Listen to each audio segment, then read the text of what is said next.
Hello and welcome back to FAB for the fourth match of this first week of the CTL League tournament. Right now we have Alexandros Argyriou playing versus Natanael Avellino. So Team Invaders has pushed us pretty back on the first three games of the week. First off, the Nikos Stavlareas lost to Andrian v Samurja while facing with Viserai while facing Bravo, star of the show, giving the lead to Team Invaders. After that, Canaris Bunas managed to snatch and tie up the game versus Zephania to a Viserai versus Bolton matchup, giving us the tying to going the game to 1-1. And after a really close game yesterday, Yanis Kouris lost to Geoffrey Benawar's Viserai, giving the lead to Team Invaders, giving that sweet 2-1. So this might be the decisive game of the week for Team Invaders. If they win this game, they manage to snatch the first win of the week. But it will see. Right now, we witness Alexandros Argyriou playing versus Natanael Avellino for, let's hope, not the last game of the week for us. And later today we will have Gregory Patelis facing off the last player from the Team Invaders team, Gian Arnandi. So, thanks for dropping by again. This is your host Saxo, and we are ready to kick off. The players have joined the game. I will do a quick reminder of the rules. There are two teams having 5 different heroes each, paired at random with a random opponent. So the most important thing about this tournament is that every hero can be used once. So since we have seen Viserais from both teams, we have seen Bravo Star of the Show from both teams. That means that right now we are starting to step in these more of the meta decks. So it's really interesting to see what choices both of these teams made in order to do the last face-off. So the previous games we've seen the Stavros being pretty much dominating, but the Viserai managed to do some amazing turns and get the game to a point where having to force the Stavro player to block with a lot cards from hand, making it so that he won't be able to pull off his sweet hero ability, having the 3 cards in hand in order to swing with a big attack with dominate and keep the pressure up. Apart from the top tier heroes like probably Viserai and Bravo Star of the Show, there are a lot of minor other choices that have been represented quite a bit throughout the tournament, and it looks like that we will see a Lexi live wire versus a Briar Warden of Thorns. Alex Argyriou with his trusty Briar is going to face off against Natanael's Avellino Lexi. So Lexi has been one of those heroes where she's she's been really active ever since Area came out. Both the Ice build and the Lighting had some performances, but it was just pushed off by these a bit more aggressive decks, and she had a pretty hard time facing off Guardians, especially Old Him. But the interesting thing about this tournament is that you know that the Bravo player won't be more than one. There won't be more than one Bravo deck. So that means that any ice build or lighting build could potentially be pretty strong versus decks that aren't guardians. So let's see what Alex will do with his Briar. Briar is one of those decks where if she's faced off against a really heavy ice deck, it's one of those decks where even with the more earth heavy builds, she prefers not to have to pay for a lot of stuff. Briar having some key cards like Channel Mount Heroic, where a lot of her game plan is to actually manage to set up a Channel Mount Heroic and on the following turn use a Force of Nature to pretty much cycle through every attack. If she manages to land the turn like this, probably Lexi will be on a really hard time, because Lexi is one of those decks where if she wants to be able to pressure the opponent deck, she really needs her whole hand to be able to push the damage if we are looking forward an ice build. But even in the ranger archetype so far has been has a great need of resources to pull up pretty decent attack turns, and here constant pressure sometimes is really useful, but sometimes it just fall off. Having some really key cards like Three of a Kind, we'll see that how strong she'll manage to be. So still some sideboard checks from both players. It looks like the Lexi player has chosen his gear, and it really depends first of all on how aggressive the Lexi build has been. Probably in constructed there hasn't been any reliable lighting builds, but expecting the decks you're gonna face, they might have chosen to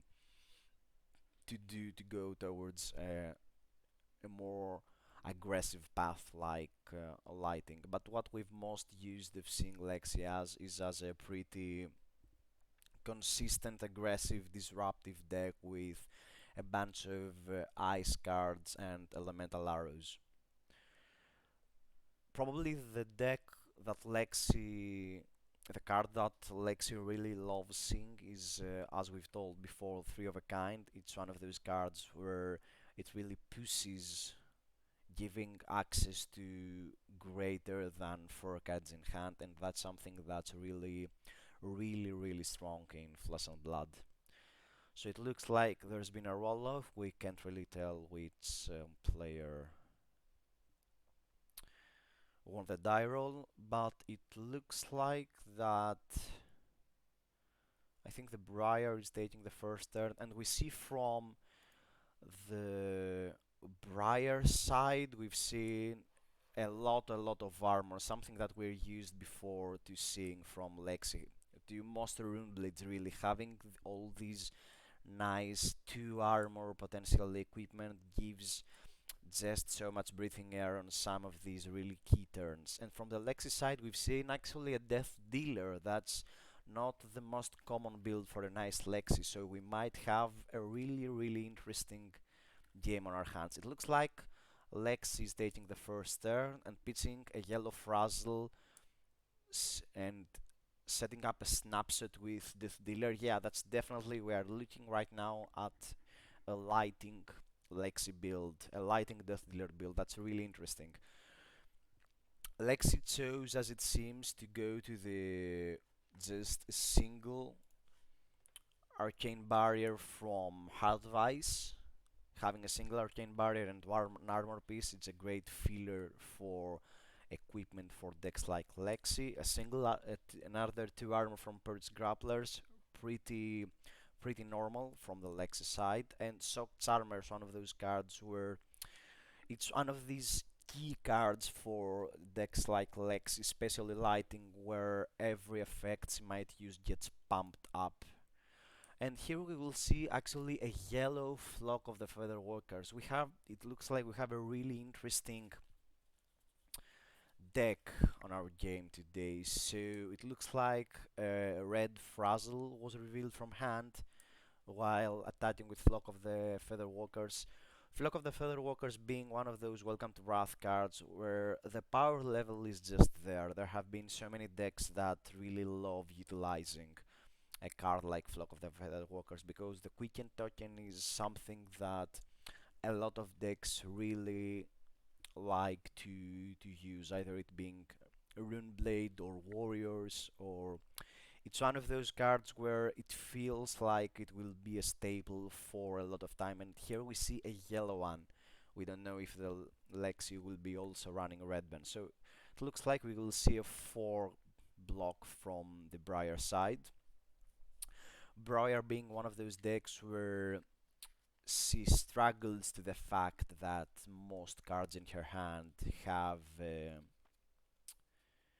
most cards in her hand most of the time have just 2 armor, so doing a pretty clean cycle is good both for both players. But Lexi managed to set up a double arsenal and the quicken token, so she should be really happy. And Snapshot being one of those cards where it really kicks off the whole Death Dealer build with Lexi, allowing you to activate an additional time as though it was an instant. Nets potentially also an action point with Death Dealer because Death Dealer's action has go again and potentially drawing a lot more cards. So it looks like we will see a 4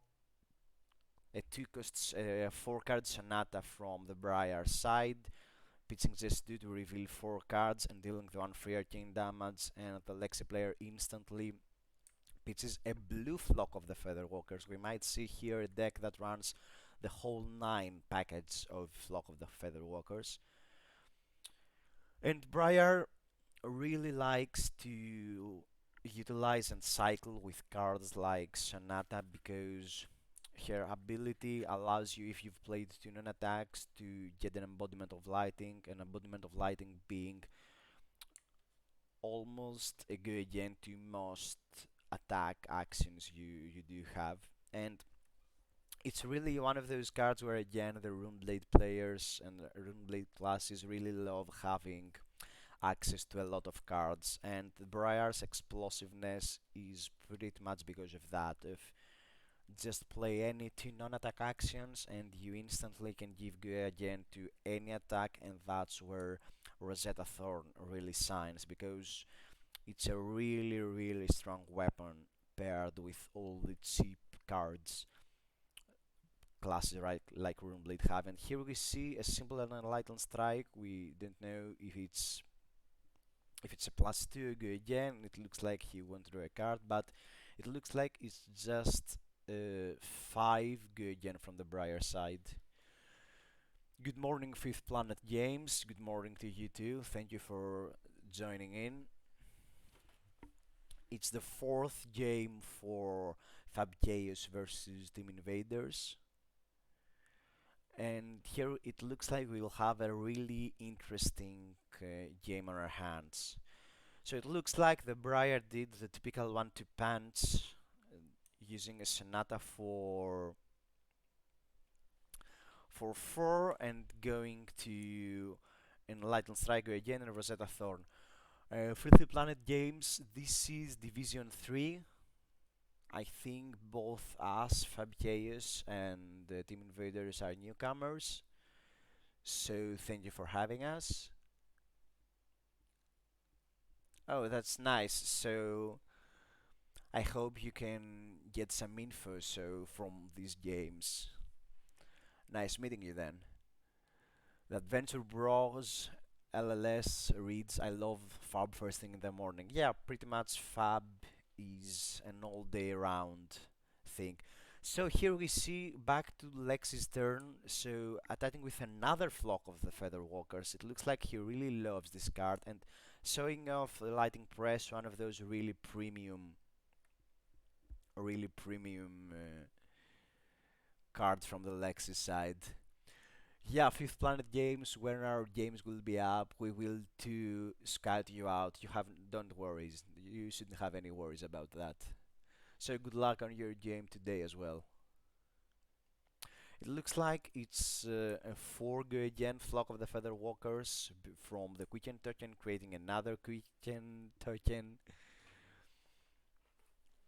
and potentially doing a pretty wide turn. The Lexi player right now still has just a single card in hand, but having the 2 floating and 2 cards in arsenal could potentially mean that he could attack at least once or twice again. So here we see a Frazzle again fused with the single lighting press from the Lexi player's hand. That's really interesting, giving a pretty big turn with the whole quickens. And right now we see a 5 go again, and while Fuse Frazzle reads, whenever an attack would deal damage this turn, instead it deals that much damage +1. So if the Briar player chooses to go to a no block route, this will mean to a lot of additional damage. And that's something probably that the Briar player really doesn't want to see. He really loves having his life total up and put the pressure on Lexi, because it looks like that this kind of deck, the lighting Lexi build we've seen from Avina's side, that he will really love having these big hand turns utilized with Death Dealer and cards like Shook Charmers. So right now the Briar is facing 5 good gen. Having the single embodiment of Earth really helps if he wants to go down the black route, but still when you're playing with any Runeblade, really you really don't like losing cards from your hand. It looks like the Briar really loves his hand, so it looks like he chose to take all the 5 damage +1 from the Frazzle. So right now we see a Snapshot going for another 3, potentially 4, and we see an instant +3. No, it looks like, yeah, it was a bit too hasty. And attacking with a Snapshot for another 3, potentially 4, and that's a really impressive turn from the Lexi side, while managed to play with a little less cards in hand, still managed to do one of those amazing turns. And that's a great thing with Lexi, that the 2 arsenal pieces really allows you for turns like this, and New Horizon is one of those really great players for Lexi, probably one of the better equipment that the Ranger class has already. So it looks like that the Briar player chose to block 4 points of damage with Skeleton and Skullcap, but still the Lexi player chose to play the Lightning Press from hand, giving it up to 6, leaking 2 damage +1 from the Frizzle down to 27. Having a 5 life lead and already used some armor has to feel great for the Lexi player, but that's the time for retaliation, because Briar managed to keep his whole 4 card hand plus the card in arsenal. That means that we should expect to see a pretty big turn from the Briar side. It's really, the Lexi would really love to get the game to a point where Briar will be forced to block, and pretty much that's the same thing with both of these decks. Both of these decks really love to be playing the aggressive route, and here we see some of these really annoying cards that Briar runs, like Scar for Scar. So with just a 0 cost, swinging for 5 go again while also making a rune send, so it's one of those attacks where go again, and pretty much with Briar it's amazing to have all these cheap go again attacks, because it's so easy to find non-attack actions with go again, but for attacks it's not the same. So Scar for Scar is one of those amazing cards that allows you to pretty easy have a pretty wide turn while attacking with Rosetta and pushing at least some damage. And here we'll see what kind of route the Lexi player will choose to take. It looks like that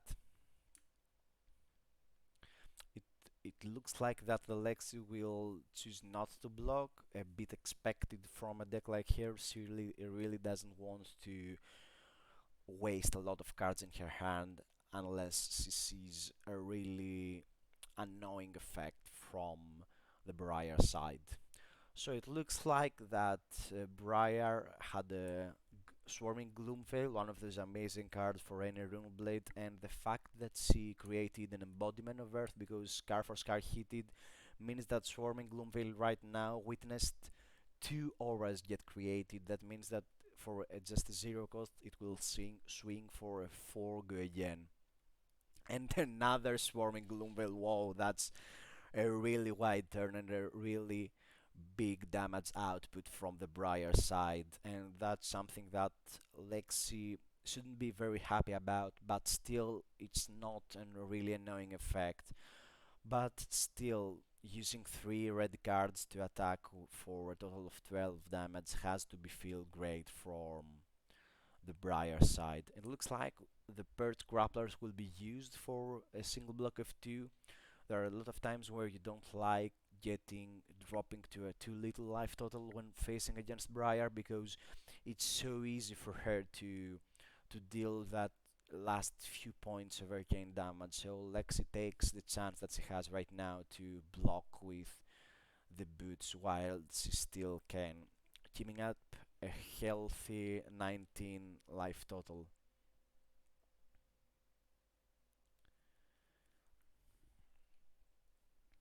So it looks like Lexi will use the dealer by pitching a blue Heaven's Claws, a card to be expected, and here we see a light it up.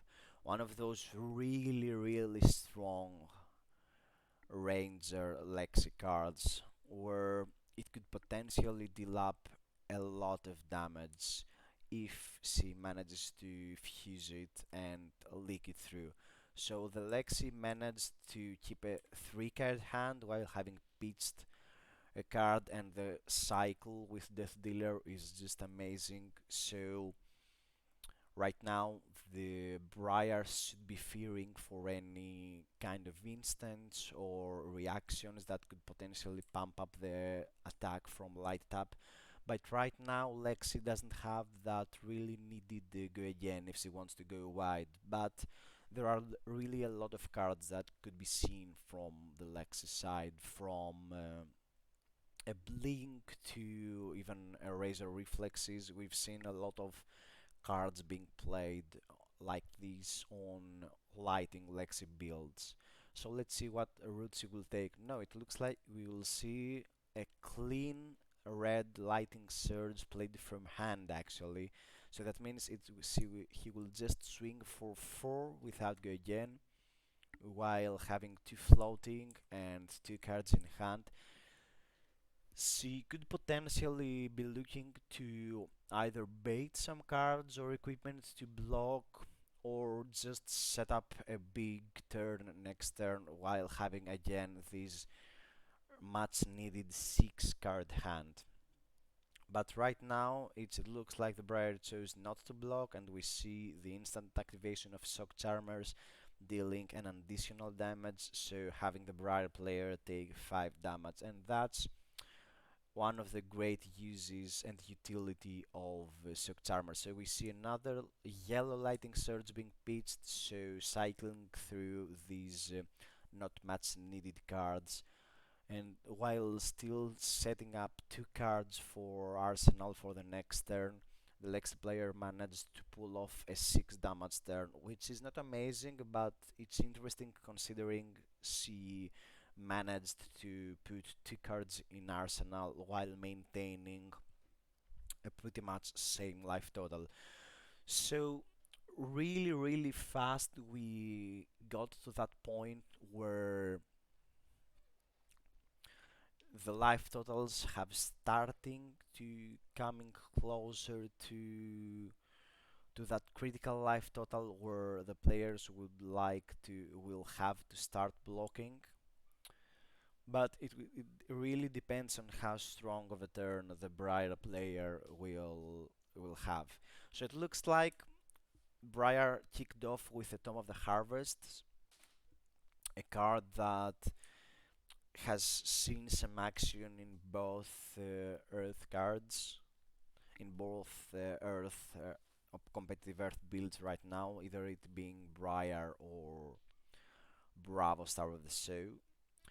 And Briar has this additional usage where it counts as pretty much effectively half a go again, because any other non-attack action will just trigger her effect, creating that much needed embodiment of light. And also it's really strong because it allows you to try to look faster for that much needed channel mount heroic, where we've seen Briar a lot of times to do these amazing huge turns.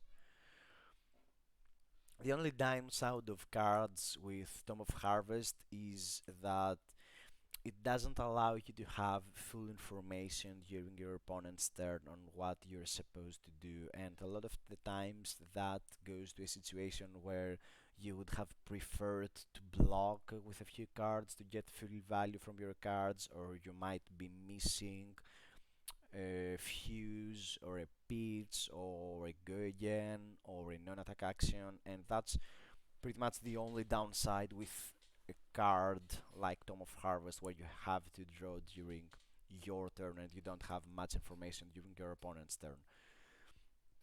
But right now, Briar should be feeling we should expect to see a pretty interesting turn from the Briar side, considering she has 5 cards in hand and any non-attack gives instant. And here we see a Vigor Rush swinging with 4 go again, because a non-attack action has been played. One of those cards where we don't often see from Briar side, and it looks like the Lexi player will choose instantly. She's really happy witnessing a red pitch and a Vigor Rush being played. That means no effect and just damage, and Lexi really wants to punish and push, but here we see the doom of Lexi, one of those cards where she really hates witnessing, being Command and Conquer. One of those cards where pretty much devastate Lexi and there is no way to. It's one of those cards where all the value gained from having double arsenal slot, it's this much worse while be facing off a Command and Conquer. The good thing is that she could potentially block it, but it looks like no, she had the bad luck of having a lot of 2 armor cards. That's something to be expected a lot with all these elemental fused decks. But she still chose to use 3 cards from her hand to block. The Briar should be feeling really great about this, that the Lexi's turn has been a bit devastated and she won't be able to do that amazing turn. But here we see the value really from the Lexi, where she manages to pop up a blue Electrify and potentially cantrip her hand up. No, it looks like we will just witness a red Snatch from the Lexi's side, and that should be the last card in Lexi's hand. So just 4 without go again. No, it has 4 with go again actually, because of the Lexi's effect facing up a lighting card. Belazul, I heard this is a bit low on volume. Is the case, or is it my settings? I don't know if you other guys have any problem with sound. You could always pop up the volume a bit if the sound is too low. Okay, right now this is a really tricky situation from the Lexi side, because the 4 snats go again means that right now potentially the Lexi doesn't have any great thing to do, but if she manages to draw a card, she can potentially still play Electrify, still have a huge turn if the Briar player allows her to hit. And right now, because of the life lead that the Briar has, Skullcap is not active, and that's the last point of armor Briar could master to block the Snatch without using a card from hand. So the Briar player really is in the bad spot where if he wants to fully utilize his hand and play with his 4 card hand, he will have to allow the snatch to hit, potentially going up to a huge turn, and that cannot feel right, because Nobody knows how bad the spot could be if if the Lexi player manages to draw, let's say, a random blue card, play Electrify, draw another card, attack with Light Up, and have this huge turn while still setting up. And really, right now, this feels like witnessing a pre-release of Aria, where we see the whole value build of Lexi trying to face off against the really aggressive side of Briar. And it looks like the Briar player is taking his time to think how he wants to block this, or if he wants to block this. But it's an amazing. We've seen a pretty interesting list from Avellino's side, from Natanael Avellino. His build being that mix and match from lighting ranger cards and generic cheap cards, doing a pretty fast type of aggressive ranger style deck. And here we see a block with nimblism and the skeleton, and that really has to feel bad for the Briar player, sacrificing this sweet 0 cost and an attack that gives +3. But the potentially damage would be much worse if he allowed to this attack to go through. So the Briar player right now with 3 cards in hand, facing off to a 15 life total Lexi, so there is almost no way that the Briar player will manage to attempt lethal. And here we see a red Ravenous Rabble swinging for 4 by revealing a red Commanding Conquer from top of the deck.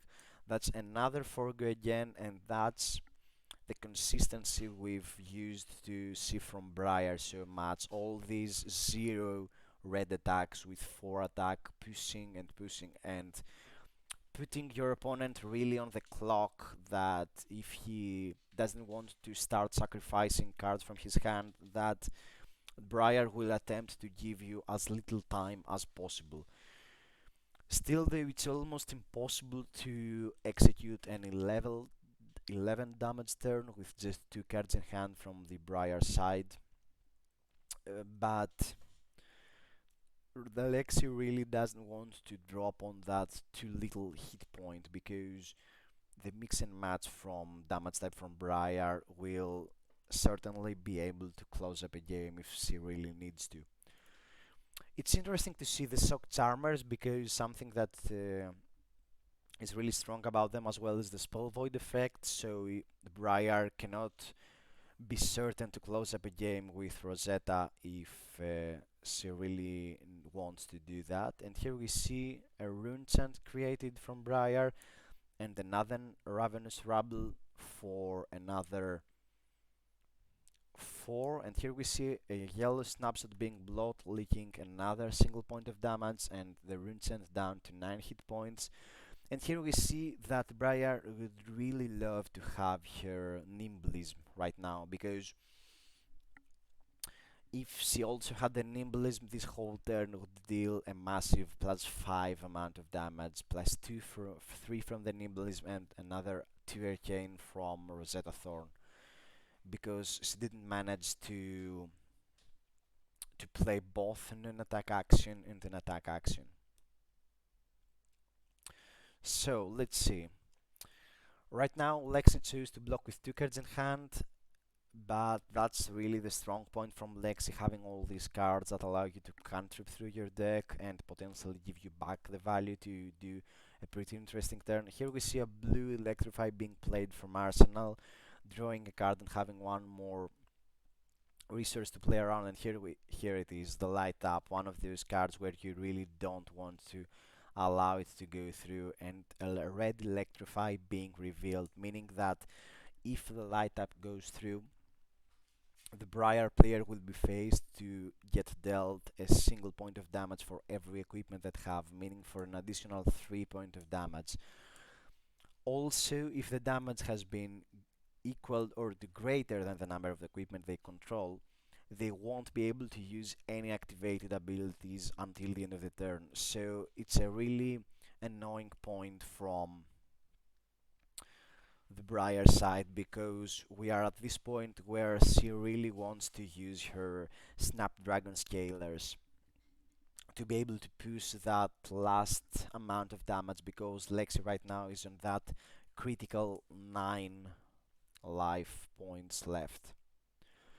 So let's see, the most threatening thing about Lexi right now, because he has already shown a red electrify from hand, is not actually the total amount of damage from light up, but the potential from an additional instant pump, like Lightning Press or Rain of Arrows, that could potentially pump up the light up, making it so that Briar won't be able to calculate the total attack of light up. And that's really one of the strong point of all of these really instant speed decks that are able to play both during attacks and during the reaction step, like these Lightning Lexi builds seems to love doing.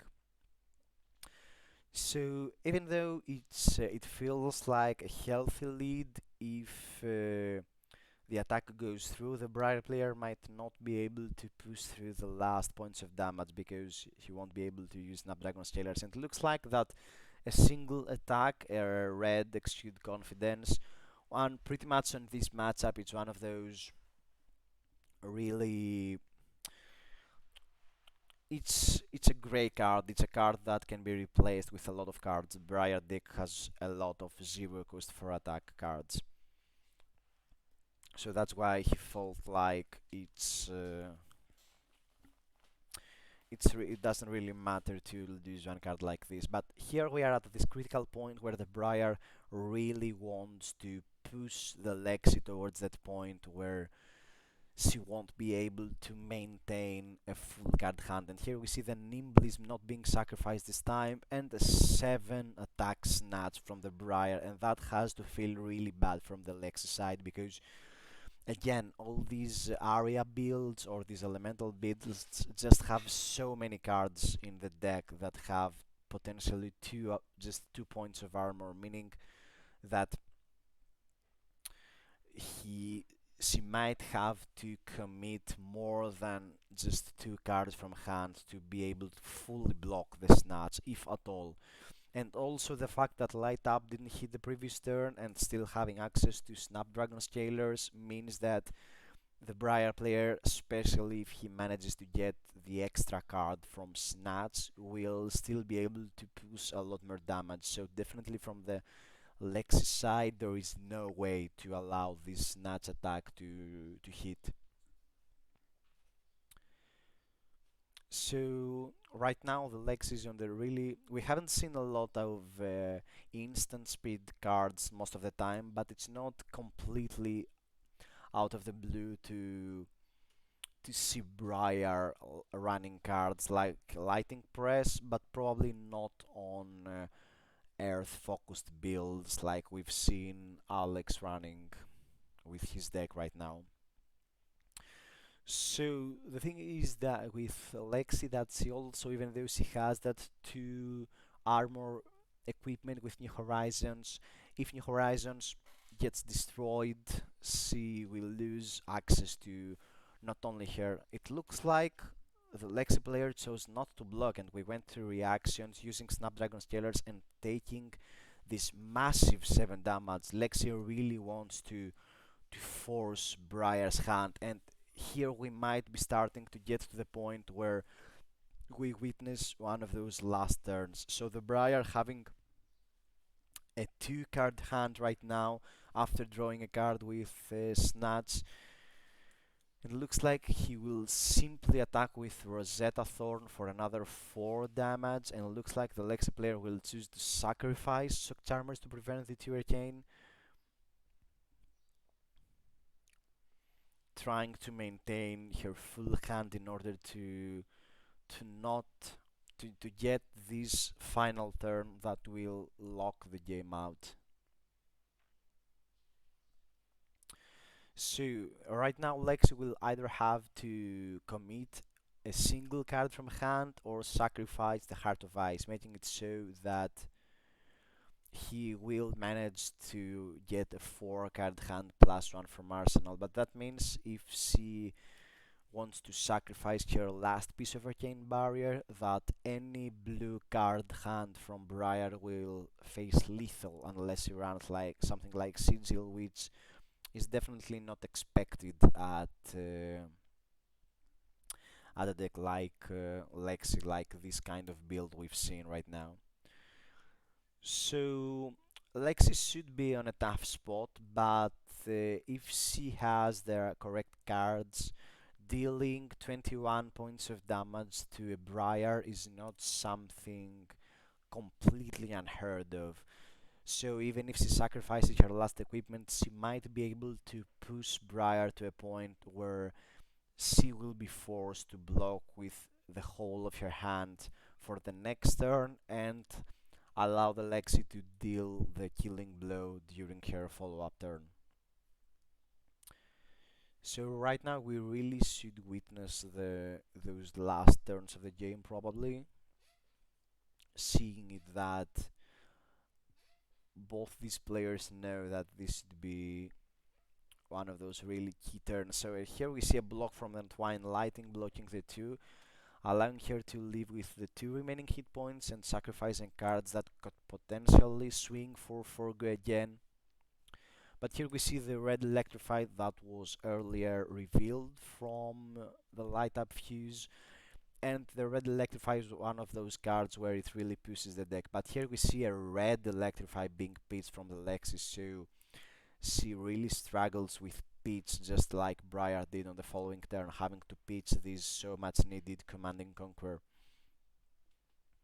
It looks like the Lexi player chose to cantrip with Electrify, and right now every attack could potentially threaten an additional 3 damage, and that's something that should worry the Briar a bit, but witnessing the red pitch has to feel great from the Briar's side, because she doesn't have any resources left, so any other activation she might want to do will force her to lose 2 cards from hand, even though if she has to cycle through Death Dealer. So right now the damage output that the Lighting Lexi build can deal is limited, so we see the second Lighting Press of the game being pitched to Death Dealer in order to load an arrow, letting her with just a single card in hand and drawing another card.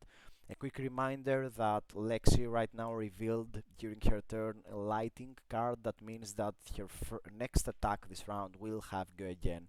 So she still has 2 cards in hand, and Frazzle is one of those cards where it really pumps up. It's one of those cards where it really makes the lighting Lexi build being what it is, because the +1 damage is to all attacks that could be dealt this turn and all types of damage. And here we see actually an Enlightened Strike swinging for 5 draw a card, I suppose. Yeah, it's a 5 draw a card with go again from the Electrify.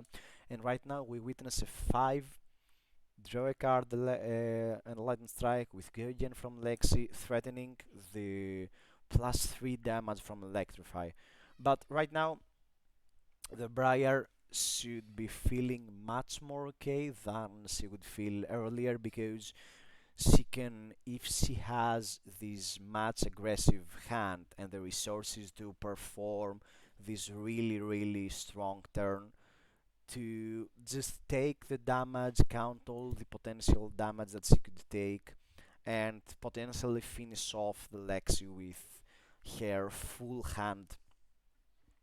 But again, that's the thing with a lot of with Rune Blades a lot of the time, that having this mix and match of non-attack and attack action sometimes gives these weird hands where you aren't able to have the right amount of non-attack actions and attack actions to really push and finish up a game.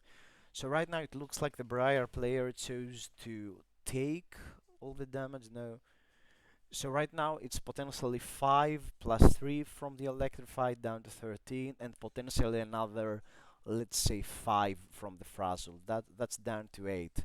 That's a pretty comfortable spot to be if the Briar has the really executing turn. And here we see, whoa, the third lightning press, really tough draws from the Lexi side. So swinging with a frazzle for an additional 5 damage, and that's about it. This turn could be really different if the first card in this turn to be pitched was a blue card, having the potential for all this extra damage, having a fused frazzle, but it looks like it was a pretty tough draw from the Lexi side, which is supposedly, which we've seen also to run a lot of yellow cards in her deck. Even a yellow card would be really fine right now.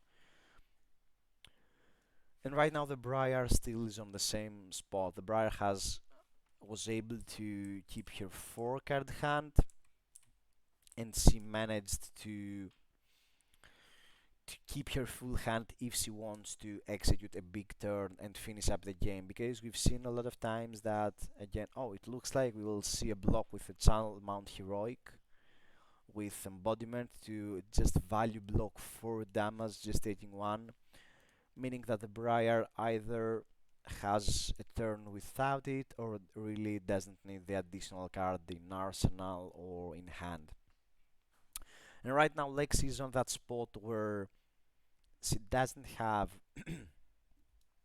and here we see the arsenal channel mount heroic. That's something to be expected from blocking so easily with the first channel mount heroic. And right now Lex is on that spot where she really doesn't like being, where it is that she will have to commit at least 2 cards from hand to the very least to be able to leave. And because Lexi has all these 2 block cards, it's not easy to do so. But we see pretty much a pretty straightforward turn from Briar, just pitching a blue to play channel mount heroic and just attacking with a Scarf of Scar without going in for a total of 7. But 7 is a number where a Lexi player really cannot easily block. The good thing from the Lexi side is that right now New Horizons doesn't destroy any cards, because right now her arsenal is empty, so we could potentially seeing a New Horizons, Heart of Ice, and a single card from hand block, letting her down to 1 hit point and giving her the last fighting chance she has to execute Briar. Because the thing is that if Briar is allowed to have another turn with, let's say, just 2 to 3 cards in hand while having channel mount heroic, her turn will be just devastating to the Lexi side. And right now Lexi knows that and attempts to calculate. But here we see, yes, exactly that, the 6 block from the Lexi side, blocking with one of the few 3 armor cards she has in her deck, a Heaven Close, to go down to just a single hit point, making it so that Briar will be able to threaten lethal with any blue card, because Lexi right now no longer has any arcane barrier. So right now the Lexi took the best deal she could. Briar is down to 12 hit points, which again is not unheard of an aggressive deck like Lexi to deal during a single turn. But the stakes are much higher right now, because if Briar manages to leave with just a single blue card in hand, Lexi is doomed, and she knows that. So let's see, we'll see exactly what she wanted. She hoped to see a light up being pushed by a blue lightning surge to cycle through and draw an extra card to light it up. The bad thing is right now for the Lexi, an Impulse of Oldhaven being played for hand to give a massive +4 to the next elemental attack that the Lexi player will attempt to strike with. And right now we see a light up swinging for a total of 9 while being fused by a red lightning surge. So the good thing right now from the Lexi is that she manages to do a pretty big attack, but right now Briar can just count has witnessed all the cards, he has all the perfect information, and it's really up to the decision of just doing a simple block to keep some cards in hand and finish up the game during the next turn, because right now Lexi has 0 arcane barrier, so unless he's running something like, I don't know, Sigil of Solace or Feign Death. No, no, no, she can't be saved by Feign Death.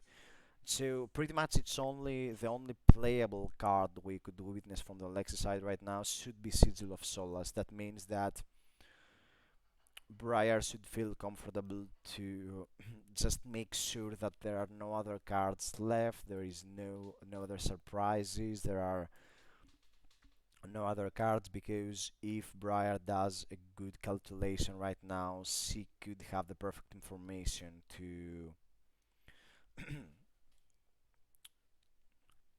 she could have the perfect information to block. The thing is right now though that since Light Up hit it right now and it leaked some damage, that because Briar was dealt damage equal to the amount of equipment she has, right now the Briar is not allowed. Yeah, I don't think he is able to use Grasps of the Arcanite because the Light Abyss has hidden. So unless I'm reading something wrong, let me search it up.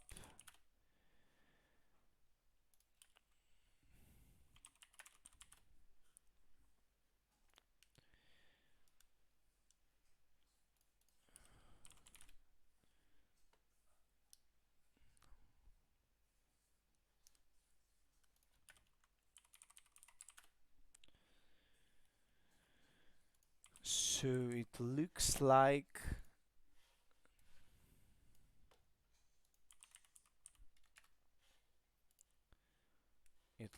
that Gigi has been called, the Lexi player has left. So either way, we had the game in our hands. The game is supposed to be finished. So that's the thing where a lot of times with these really aggressive decks, you really don't like being on the defensive side. And if Lexi doesn't manage to find these really big aggressive turns, she won't be able to put up enough pressure to force the opponent on a blocking type. Probably lighting Lexi not being, she wasn't hoping to face another Runeblade from FAB because Briar chose to Briar chose to have the really aggressive route, meaning that Lexi decks traditionally don't really like facing off other aggressive decks while having the lighting build. And because he scrambled upon some red floods and not drawing these key cards on the critical turns, just being a bit off. So that's the fourth game of the week with FAB versus Team Invaders, tying up the score to a 2-2. So at about 10 minutes we'll have our final match of the week, and probably the game that will determine the first win of the week for either team, FAB or Team Invaders. So don't go anywhere, and we'll be right back in about 10 minutes to with the next game, playing with Gregory Patelis facing Gian Aranandi from Team Invaders. So if you like the content, hit a follow, and we'll attempt to stream all of the games we've played towards the CTL League. So thanks again for being here, and see you in just a little bit.